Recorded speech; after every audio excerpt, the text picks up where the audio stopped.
Intsinzi y'ikinyoma tandukana n'ikinyoma. Ubuzima ese wowe urabuzi, buratugora, buratubabaza, gusa bigatera agahinda kurushaho ibyari witeze utabibonye, bikamera nka kwa kundi wambika amapingu nyamara wari witeze happiness. Wa muhanzi wa mbere Faisal we yahisemo kugana inganzo ubwo yumvaga ko birangiye ku munsi wo kwambika impeta umukunzi we.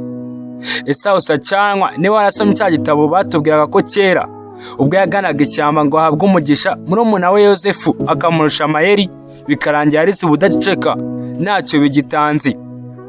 Nanjye nuko byari bimeze kimwe n'abandi mwese ubwo twumvaga ko Nkusi Thomas wamenyekanye cyane nka Yanga atakiri mu mubiri. Nitwa Ishimwe Robert, muhaye ikaze. Yanga yavukiye muri Uganda mu mujyi wa Kampala, avukira mu buhunzi.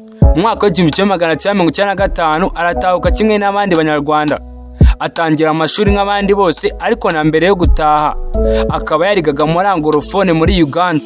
Ageze mu Rwanda yabanje kugorwa no kwiga mu Gifaransa.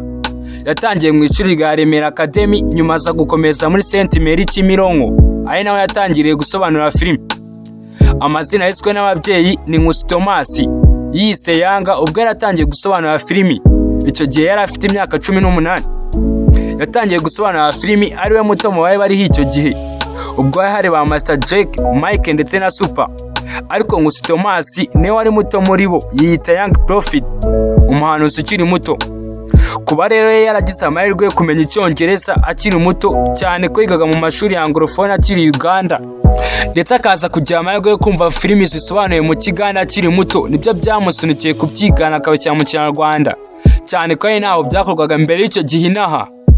Ubwo yigaga mu mwaka wa 3 w'amashuri yisumbuye mu ishuri rya Saint Mary, niho yatangiye gusobanura filime akabifatanya no kwiga. Arangije toronkome yaje kujya kwiga kuri Kisiguro High School, kubera ukuntu hari kure nk'umwana watangiye gukirigita ifaranga bikeshe gusobanura filime. Yahisemo gusubira Saint Mary akomeza kwiga bifatanya no gusobanura filime, akabikora mu ibanga rikomeye cyane, dore ko mama we yajyaga bakubitira kureba filime. Ibi bigatuma bikora batabizi. Nyuma baje kumenya ko umuhungu wabo yaje kuba Kisigenza asigaye asobanura filime mu gihugu hose amaze kumenyekana. Yari yanashinze icyitwa The One Film Production, aho ni muri 2003, ariko yari yaratangiye gusobanura filime mu mwaka w'1999.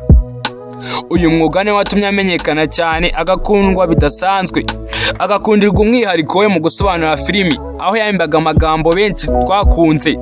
Yasobanuraga ibintu bimwe na bimwe harimo imikasiro, myasiro, ututafari, umuhumetso, uburoro, tipe ndetse na debande. Nyuma yaje kureka gusobanura filime ahubwo atangira kuzikina, gusa ntako byatinze. Nyuma yaje kwiyegurira Imana, dore ko avuga ko yakijwe muri 2013. Nyuma yaho yaje kugira ikibazo cy'uburwayi, abanza kwifuriza mu Rwanda, bamubwira ko afite acide nyinshi mu nda, bakajya bamuha utunini iminsi ikicuma. Bigeze muri 2019 birakomera, bituma ajya kwifuriza hanze y'u Rwanda muri Afurika y'Epfo. Bamupimye basanga afite kanseri y'igifu.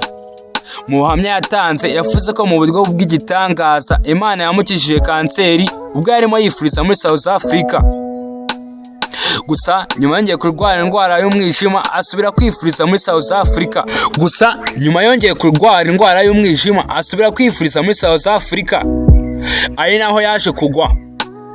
Ku itariki 17 Kanama wari umunsi w'umukara, nibwo hamenyekanye inkuru y'urupfu rwe. Yanga yari yaragiye muri Afurika y'Epfo muri Mata mu mwaka wa 2022. Icyo gihe yarajyanye abana be ngo basure mama wabo, cyane ko ari naho akorera. Nkusi Thomas wazwi nka Yanga ni umuvandimwe w'abandi basobanuzi ba filime harimo Mike, Junior Giti ndetse na Sankara. Ngushimiye kwanisha amatwi yawe nkurikiye. Iki ni ikiganiro Intsinzi y'ikinyoma. Njye ndi Ishimwe Robert, iri n'ijwi ry'ubumenyi TV.